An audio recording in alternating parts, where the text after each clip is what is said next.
harus, karena seorang guru itu memang harus punya perencanaan sebelum dia mengajar. Itu yang pertama. Lanjut.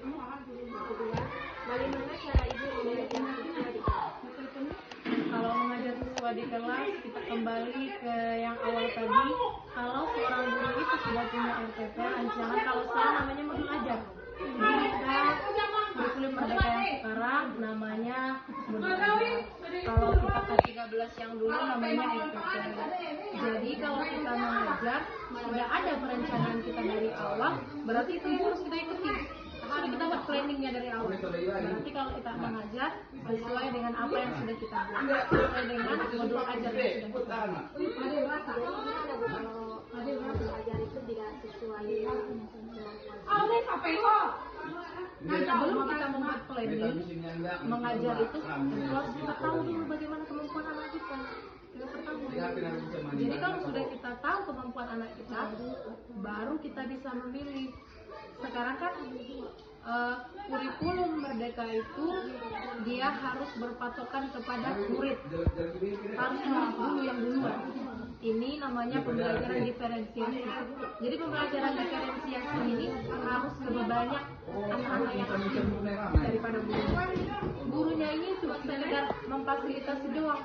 Jadi yang berkarya, yang praktek itu semuanya dari murid. Jadi kalau pertanyaan yang tadi kalau ibu jawab, berarti sebelum kita membuat perencanaan yang tadi harus kita ketahui dulu, kita kuasai dulu bagaimana kelas, bagaimana kemampuan anak-anak, baru kita perencanaan.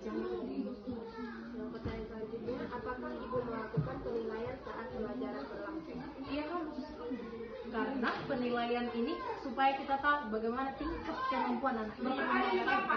Misalnya seperti ibu membuat model pembelajaran, misalnya ibu buat dia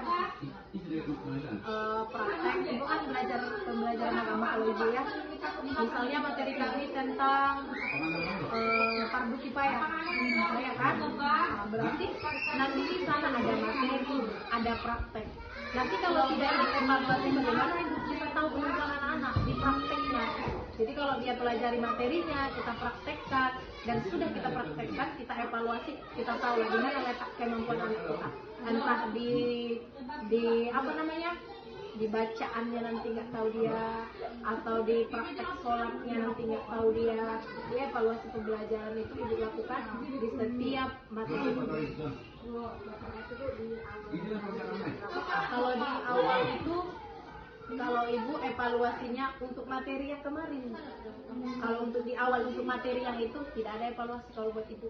Berarti intinya ibu evaluasi di akhir